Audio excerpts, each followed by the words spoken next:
Então, eu admiro o livro, porque será sempre alguma coisa que está do nosso lado. Você pode ir onde for, que seu livro, é só você jogar na mala que seu livro está lá. Meu nome é Alma Ione Marinoni. Nasci 1º de janeiro de 1939, numa cidade chamada Savona, na Itália. E vivi lá alguns anos. Estudei lá, no primário eu estudei lá, e uma vez teve um concurso literário organizado pelo prefeito da cidade com todas as escolas municipais.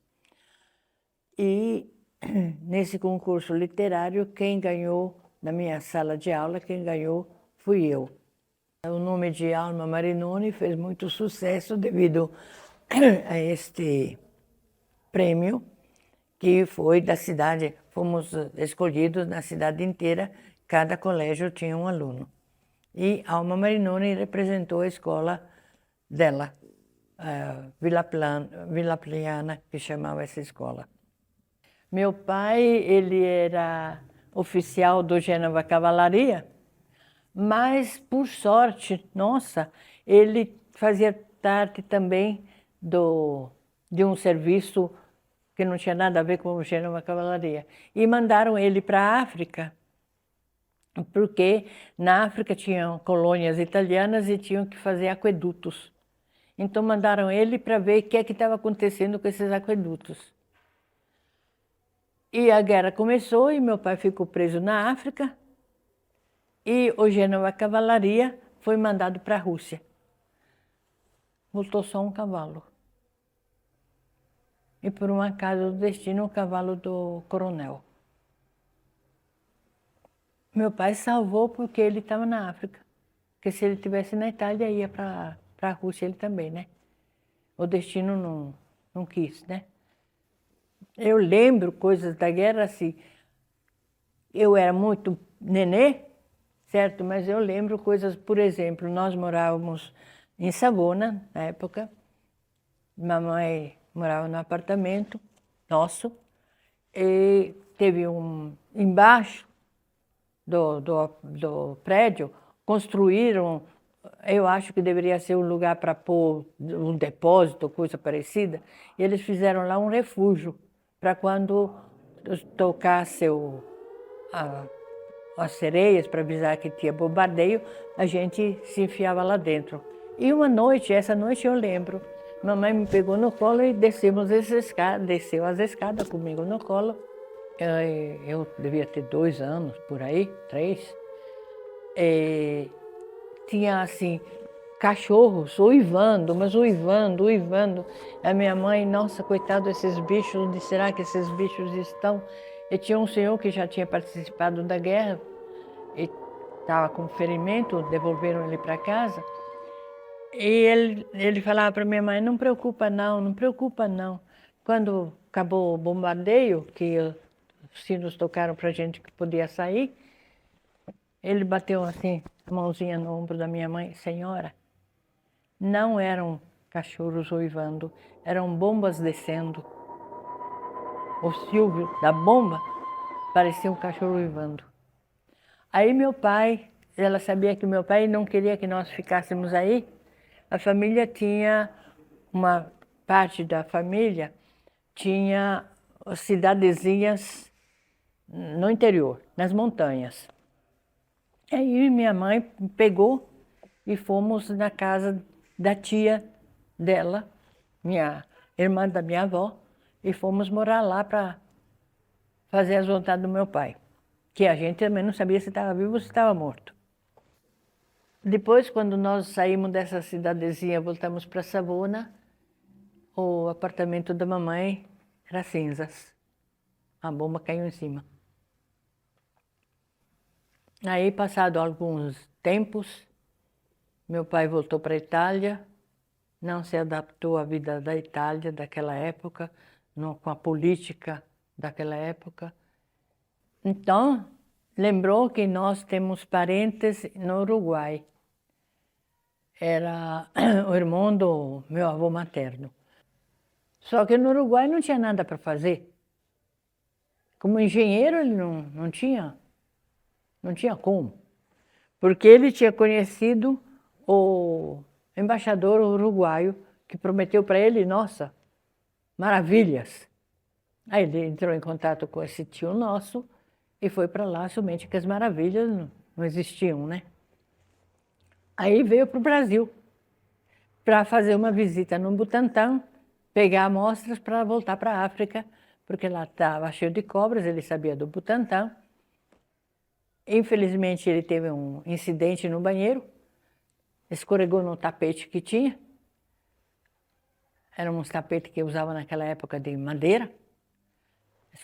Escorregou no tal do tapete, caiu em cima da pia, abriu uma perna de fora a fora. Ficou um ano numa cama. Aí minha mãe, quando minha mãe ficou sabendo da verdade, vendeu o que pôde vender, deu o que não dava para vender e chegou no Brasil. Olha, eu vim para o Brasil mais ou menos na década de 50. Quando viemos para o Brasil, eu fui estudar em São Paulo, no Colégio Santa Marcelina, e lá tinha um jornalzinho do colégio que era os alunos que escreviam nele. E, naturalmente, eu comecei a escrever artigos no jornalzinho, nesse jornalzinho. E depois viemos para Goiás, porque meu pai foi chamado para ver uma construção e ele acabou projetando o Santuário de Trindade, aquele em forma de cruz, que foi projeto do meu pai para salvar um pedaço que já tinha sido construído. E mudamos para Goiás em 59. Em Goiás eu fiz segundo grau no Santo Agostinho e fiz faculdade de farmácia na Federal. E depois fiz História. E nós viemos para Goianira, porque eu tinha terminado farmácia, e a cunhada do José Rodrigues Naves me indicou para vir para Goianira, porque, dizendo ela que ele aqui era um político muito importante e aqui não existia farmácia. Então eu poderia montar uma farmácia aqui com o apoio dele e, ao mesmo tempo, eu ficava bem perto da capital, são 20 quilômetros da capital, qualquer coisa eu podia ir para a capital e voltar. Então, eu queria montar minha farmácia, como todo farmacêutico sai da faculdade, vai salvar o mundo, né? E, infelizmente não deu certo. Comecei a escrever.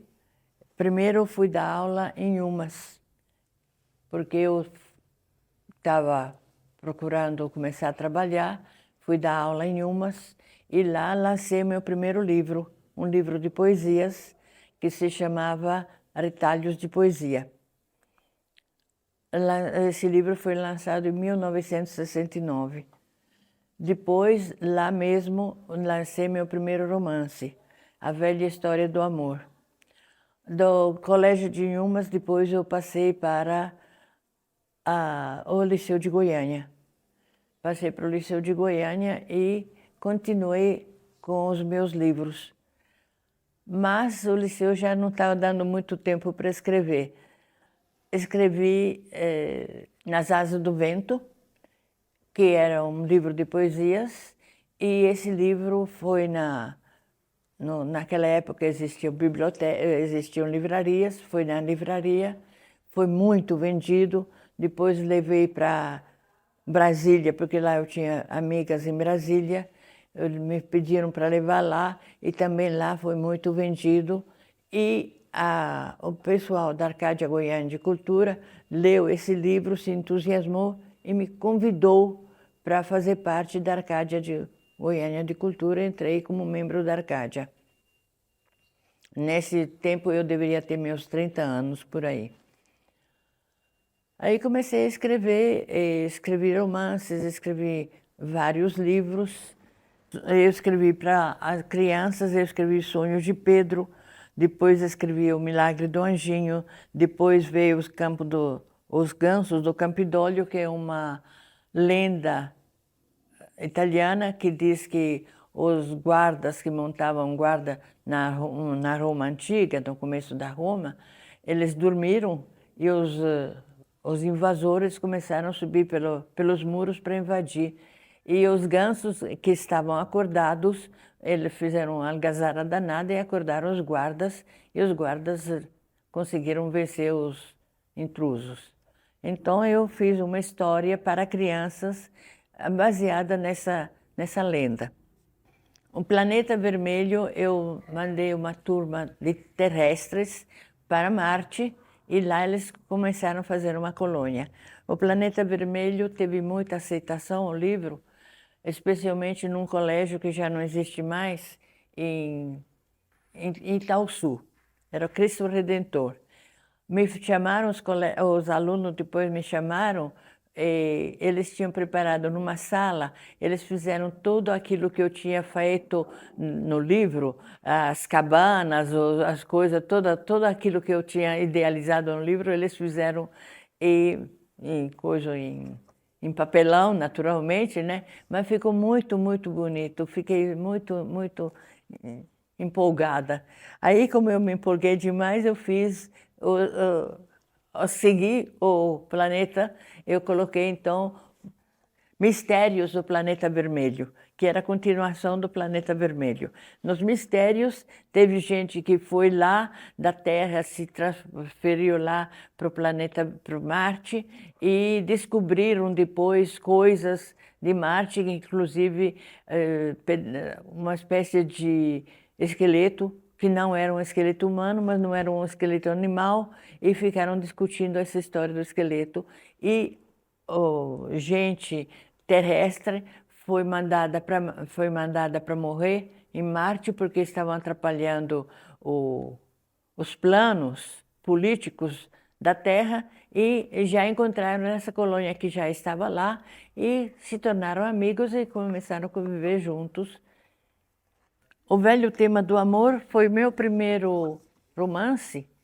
É história de moças que estudavam num colégio e eram colegas, e a vida de cada uma delas, como é que depois continuou. Sonho de Amor é um pessoal que vem passear em Goiás e que é recebido em Goiás Velho, é recebido... Então, eu gosto de falar de Goiás, né? Depois eu escrevi Pote Místico. O Pote Místico é um dos meus prediletos, porque a história é a seguinte, a história passa em tempos passados, quando Goiás Velho, a cidade de Goiás, digamos, a construção dela e tudo aquilo que passava nela.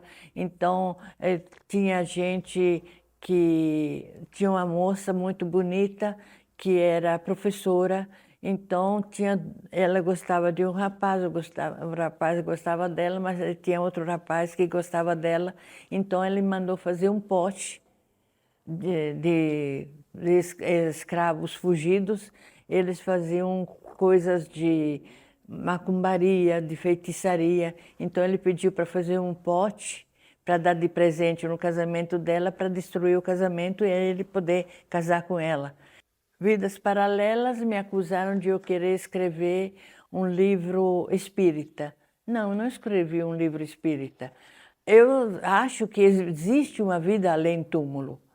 Então, eu fiz esse livro de Vidas Paralelas, uma pessoa que estava morta, que morreu e que continuou protegendo os vivos, seus amigos vivos. Eram 5 pessoas, 5 artistas. Ele era o artista melhor que tinha e ele foi atropelado, morreu atropelado. E ele tinha visto, quando ele tinha feito exposição dos quadros dele, tinha visto uma senhora já de idade que se fizeram amizade. E quando ele morreu, foi visitar essa senhora. E então ele percebeu que essa senhora, em vidas passadas, eles eram noivos. Então vem a história deles noivos. E aí me falaram que eu estava querendo fazer um espírito. Falei, então, um Gasparzinho, que era um doce, um coisa, um vídeo espírita também, né? Sítio Amparo é onde uma pessoa recolhe animais, e os animais são todas estatuetas de barro, certo? Para fazer toda a historiazinha delas, são mais para criança. João Bobo é como começa, como acabou. Eu expliquei, contei como é que surgiu Veneza. João Bobo era chamado de bobo, mas era um preguiçoso. Não era um bobo, era um preguiçoso. E na corte precisava de um bobo para fazer graça. Então, um parente dele pegou ele e levou para a corte para ele fazer graça. Ele começou a fazer graça, mas ele era super inteligente e o príncipe gostou dele, ensinou ele até a ler e escrever, para se divertir às custas dele. Só que não pensou que ele, o João Bobo, iria aprender. E depois houve vários atentados contra o príncipe, o João Bobo trabalhou, ajudou, e finalmente Átila, rei dos Hunos, invadiu. Então João Bobo pegou a turma dele e correu para um lugar insalubre, cheio de lagunas, disso, daquilo, correu para se esconder lá com esse povo. E foi lá que surgiu Veneza. Gente do terceiro milênio inclusive, foi usado para escolas. É aquilo que está acontecendo nos nossos dias. É uma escola que alguns jornalistas vão frequentar e depois eles vão entrar numa coisa, numa, num lugar onde tem os valentões, isso, aquilo, fazer amizade lá para poder fazer um estudo.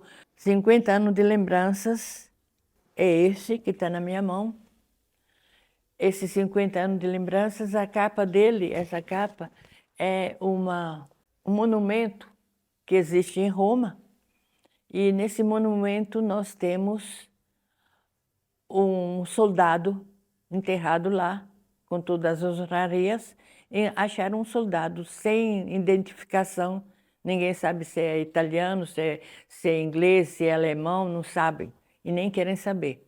Porque é uma homenagem a todos aqueles que morreram na guerra, em qualquer guerra, para defender a própria pátria. E os 50 anos de lembranças, ele foi um livro que foi premiado em Goiás, foi premiado em São Paulo, foi premiado na Itália. Agora, o último livro que eu escrevi é um livro sobre a história do Brasil. Estou acabando de escrever.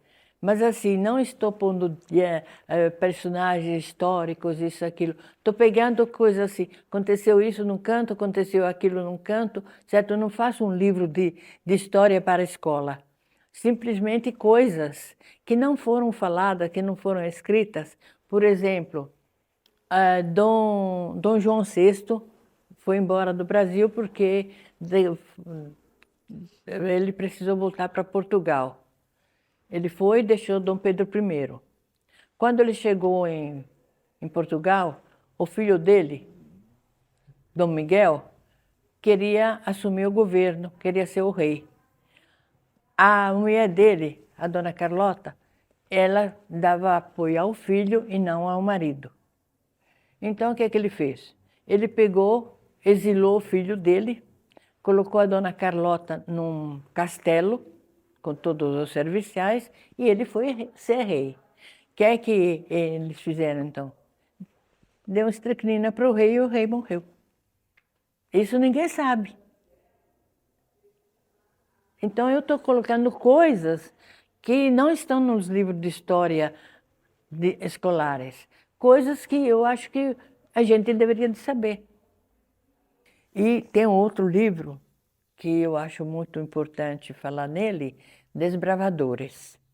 Desbravadores é um livro não muito grande, mas ele fala sobre a história da cidade de Goianira.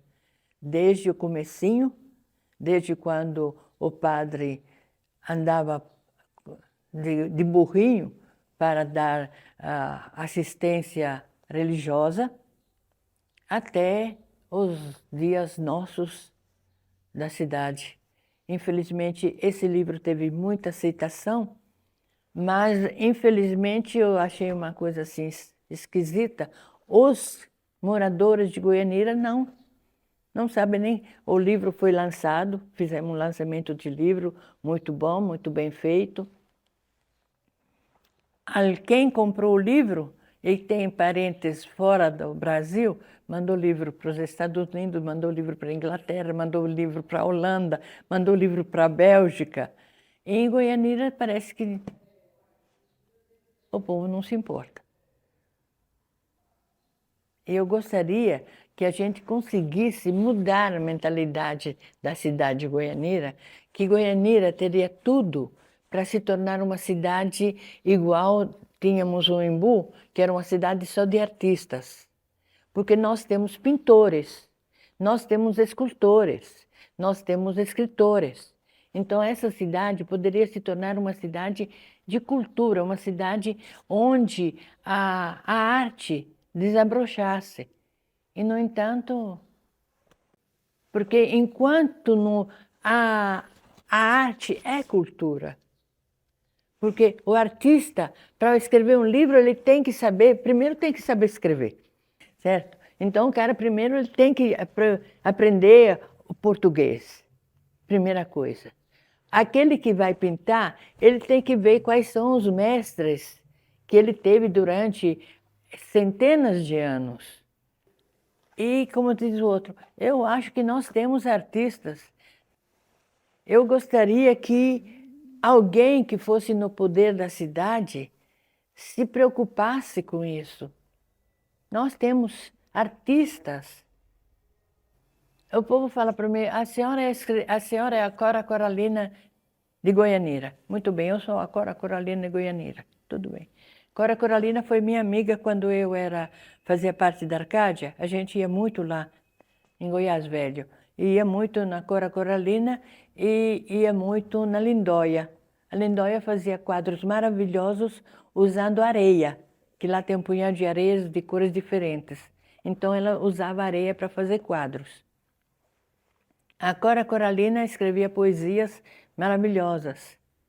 Ela foi acho que a única mulher que quando teve a primeira exposição de arte em São Paulo, ela estava lá. Quando eu a conheci, ela morava na Ponte, era a menina feia da Ponte, que era chamada. E ela sustentava, ela ia nos campos, colhia cajuzinho de campo, fazia os doces e sobrevivia vendendo doce de caju. Uma artista daquelas. Então é uma coisa horrorosa. Tá, falam que eu sou escritora de Goianira. Muito bem, eu sou escritora de Goianira. Quem compra meus livros? Ninguém. Você faz um lançamento, vende 30, 40 livros para os amigos e pronto. Teve uma professora que eu tiro o chapéu para ela. Ela fez o seguinte, ela entrou em contato comigo, eu mostrei alguns livros, ela escolheu Gente do Terceiro Milênio. Ela fez os alunos comprar o livro, fez os alunos ler o livro, fez os alunos preparar um punhado de perguntas sobre esse livro, o que é que eles acharam, o que é que eles queriam. E então me chamou para fazer o lançamento do livro. Primeira vez que eu faço o lançamento de um livro que já foi lido, mas ela está certa. Como é que meus alunos vão fazer pergunta para você sobre o livro se eles não leram? Consequentemente, eles sabiam o que eles queriam saber. E eu fui lá, expliquei, dei todas as explicações que eles me perguntaram. Depois veio aquela história. A senhora é ótima escritora, a senhora escreve mais? Eu escrevo, mas ninguém lê.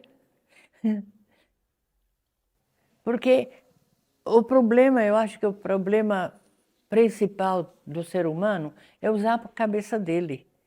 Não se deixar levar para isso, para aquilo. Não, você tem uma cabeça, Deus te deu inteligência, então usa, pensa, pega um livro, lê, depois você tira as suas conclusões.